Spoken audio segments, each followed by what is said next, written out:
Dakar. Au Congo-Brazzaville, Lamine Nguélé, le président de la Commission nationale de lutte contre la corruption, a dénoncé dans un rapport les présumés détournements de fonds publics orchestrés, selon lui, par le ministre des Hydrocarbures, Jean-Marc Tchister Tchikaya, notamment entre 2015 et 2017. Le ministre a bel et bien été le donneur d'ordre, affirme Lamine Nguélé. Pour plusieurs observateurs étrangers et même des hommes politiques du Sérail contactés par RFI, ces accusations ne tiennent pas la route. Quand on parle de pétrole et de gros sous, rien ici ne peut être fait sans l'aval du président Denis Sassou Nguesso lui-même et de son fils Christelle, dit l'un d'eux. Explication, Jean-Jacques Louarn. Jean-Marc Tchister Tchikaya, toujours en poste, a évoqué une attaque personnelle. Une source au sein du PCT, le parti au pouvoir, confirme que l'attaque est politique. Jean-Marc Tchister Tchikaya a fortement relancé les activités du Rassemblement pour la démocratie et le progrès social, le parti créé par son père, Jean-Pierre Tchister Tchikaya, qui a été maire de Pointe-Noire et président de l'Assemblée nationale. Pour les observateurs, le RDPS et Jean-Pierre Tchister Tchikaya, le père donc de Jean-Marc, ont toujours été cantonnés au Kouilou et à Pointe-Noire. L'histoire de Jean-Pierre Tchister Tchikaya est liée à celle de Denis Sassou Nguesso, alliance un jour et promesse non tenue un autre. Au sein du RDPS, on assure que c'est l'homme politique qu'on veut abattre. Le ministre Jean-Marc Tchister Tchikaya aurait des ambitions pour 2021, la présidentielle, croit-on, à Brazzaville. Il commence à prendre trop de place et à faire peur. C'est un ancien de Total et on le soupçonne d'avoir dans sa poche les pétroliers de Pointe-Noire, murmure-t-on. Des membres du PCT ne cachent pas qu'il y gênerait Christelle Denis Sassou Nguesso, le fils du président, qui a récemment déclaré qu'il pourrait faire acte de candidature en 2021. Et pour Marc Guégnat, responsable des enquêtes au sein de l'ONG suisse Public Eye, la malédiction du pétrole frappe les pays africains exportateurs comme le Congo. Alors qui dit pétrole dit argent détourné, lutte de pouvoir pour installer à la tête du pays une famille ou un clan. C'est toute l'histoire de Brazzaville depuis son indépendance, notamment la guerre Sassou-Lissouba.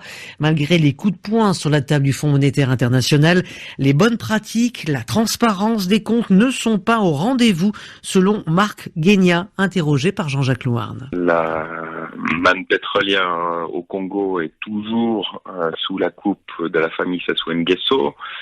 C'est intrinsèque à la puissance et au pouvoir exercé par le président Denis Sassou Nguesso depuis maintenant de nombreuses années. Cependant, il y a eu quelques remaniements au sein de la SNPC, notamment en décembre dernier, lorsque le FMI s'est rendu dans le pays pour renégocier la dette publique congolaise. Il y a eu quelques exigences qui ont été formulées par rapport à la gouvernance de la société pétrolière nationale, qui a notamment abouti au départ de Denis Christelle Sassou Nguesso en tant que numéro 2 de la SNPC et personne en charge des ventes de la part d'huile de l'État.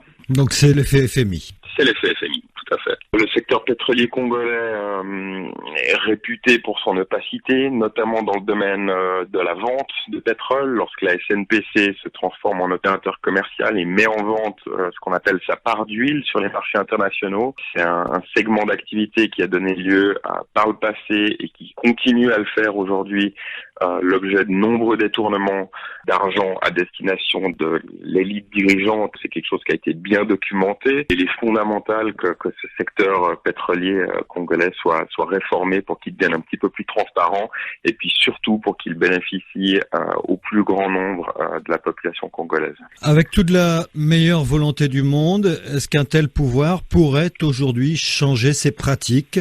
Bien sûr que c'est possible. Il y a d'ailleurs des exemples. Il y en a pas beaucoup parmi les pays producteurs de pétrole, je vous le concède, mais il y a quand même des exemples de pays qui ont réussi leur développement à l'aide de matières premières, notamment du pétrole.